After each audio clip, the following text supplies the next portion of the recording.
The second map is going to be HuK's Plateau, and right away we see spawning up in the top left-hand corner of the map, it is Alicia.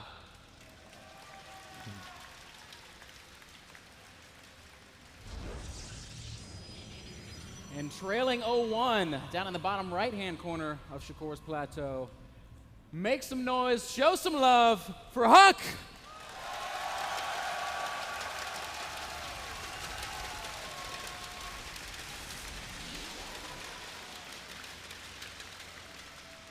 I always think Shakuras is a really interesting pick because I think it's by far the best Blink Stalker map out there. There's so much surface area to dance around in the main base. We know HuK's PvP, we know he loves Blink Stalkers. Of course, often with a Robo, but sometimes on this map you will see people try to play it without a Robo just because hoping the other guy will do it with a Robo. Yep. You force a fight in the middle of the map, you have a few Blink Stalkers more, and that can make the difference. But it's also an excellent map for Phoenixes, and it can be a good map for Warp Prism Robo as well, if you somehow expect that your opponent is going to play Robo Expand. In other words, Kev, there's just no real way to know what the other guy's going to be up to. And at this point, there's no real way for us to know, because it's pretty standard. I think Alicia's scouting a little bit faster than he did the last time, though. Yep, just a little bit. Or actually, maybe it's around the same time, but the Second pylon is when he sends it out. HuK once more is not scouting at all. He's going to scout most likely with the Zealot if he opens up with the Zealot. I actually do think it would be nice for HuK to scout the double gate opening if Alicia is going to do it once more. Then again, I don't think it really changes anything in HuK's build order once he scouts double gate.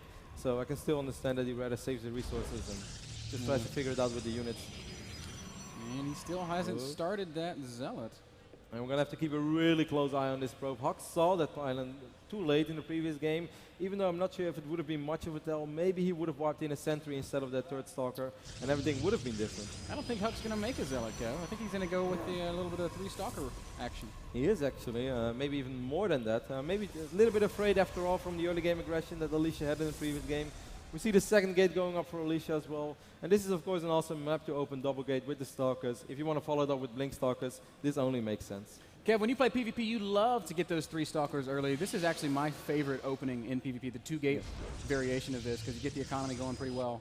And then you get the 3 stalkers out, you can take the map control. Talk us through a little bit of maybe the thought process behind the build. It's all that you say, man. It's all map control. As soon as you have units out on the map, you don't have to worry about what's going on behind you. So if your opponent is going to do something really crazy, like 4-gate or like heavy 3-gate aggression, you will often see it coming in time, and you should have enough time. HuK should get this probe. Oh. Shields regenerated just in time, and Alicia not able to save it. He got the probe, everybody cheer! First blood, man. First blood is pretty important. We see a third gateway going up for HuK already, so he's not nearly attacking as hard as he did in the first game. And I can still only imagine he's going to follow this up with the Twilight Council. I do think with the Robo as well. I actually think both players will play Blink Stalkers with the Robotics Facility. Even though, no, actually... Alicia might be getting ready to expand. Yeah, I think actually he's going to go just Robo Expand.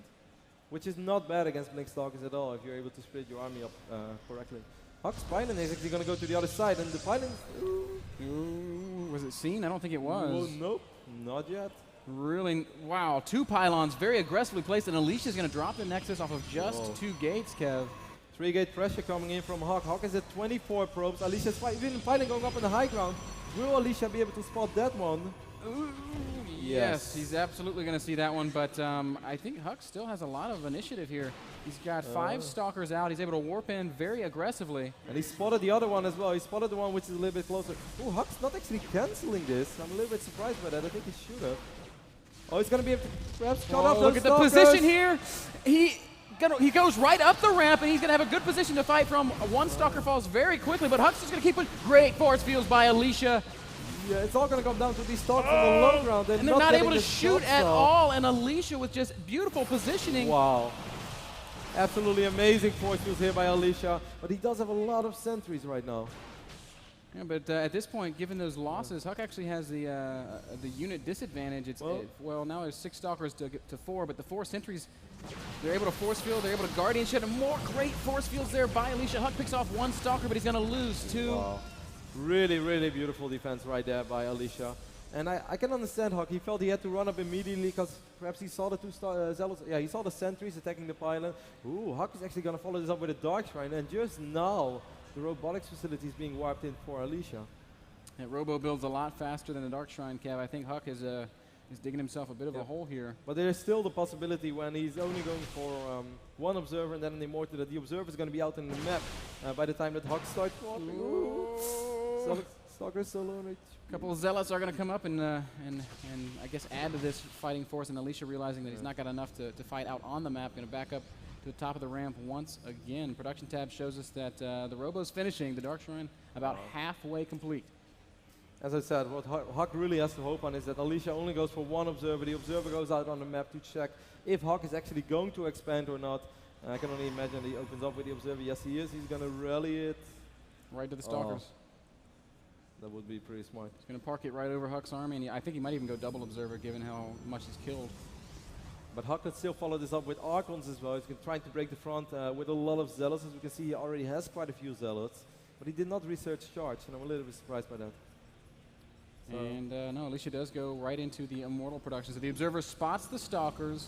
Oh, this is the Dark Templars being wiped in right now. This is not the moment, HuK. It's really not the moment. He's going to reveal the Archon.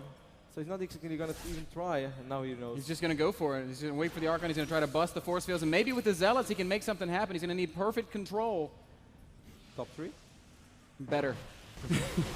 And here we go. Zealots are going to get into the mix. DT is also able to do some pretty good damage. Archon adding a lot to it. No, Alicia's not even casting force field. He's just using Guardian Shield and letting those sentries fight. Probes are going to come off the line. Force field's going to lock everything down, and I do think Alicia's going to have more than enough. Also, the Stalkers do get away, though, but as you said, first Immortal is in the mix now as well. That was okay for HuK. Man, Alicia is playing some flawless PvP. Yeah, those force fields in the start is really what decided. They couldn't have possibly been any better. He caught off enough units to make it hurt for HuK, and also enough for him to still be completely safe and able to micro away his sentries, not giving HuK the DPS that he was hoping for. It was absolutely perfect defense. Indeed it was, and now what? It's kind of the question we're all left with. HuK is obviously going to have a really hard time expanding, Kev. He is. It's just too late for that right now. So I think he's going to just try to do the same thing once more with 2 Archons this time. And still a lot of Zealots. But Alicia is starting to bring in quite some Zealots himself as well. The 2 Immortals are going to add amazing DPS to the Stalkers that HuK has. And HuK needs a miracle. Here we go. 2 Archons it is. Zealots doing what they can. And Alicia with a great position at the top of the ramp. Immortals hammering away. Stalkers and Sentries doing the rest of the work. And GG. Alicia takes a quick 2-0 lead. As you said, man, Alicia is playing fantastic PvP, absolutely flawless, just doing nothing wrong. And I kind of wonder if HuK perhaps should have tried to pick up those 2 Stalkers which were on the low ground rather than try to run up straight away. The force fields from Alicia, as I said, they couldn't have possibly been any better, but maybe he should have just tried to get the shots off and then later on try to make something happen. Yeah, it's I mean, it's a very real possibility, Kev. He overcommitted. He overcommitted to the fight. It's impossible to say whether or not. Well, I mean, how often are you going to see a player drop perfect force fields in this critical situation? Because if you miss one force field, the unit can stream through. It's already going to be so much harder because then you have those DPS with low, the sentries with low DPS. The Stalkers will do really well. If you miss it once, you're going to lose everything. If even one more Stalker squeezes through there, it changes the whole dynamic of the fight. So. Oof. And also the positioning of the units on top of the ramp, just barely out of range from the Stalkers that he zoned down on the low ground. It was perfect what Alicia did over there. Guys, we are going to take a very short break, and then game 3 when we get back.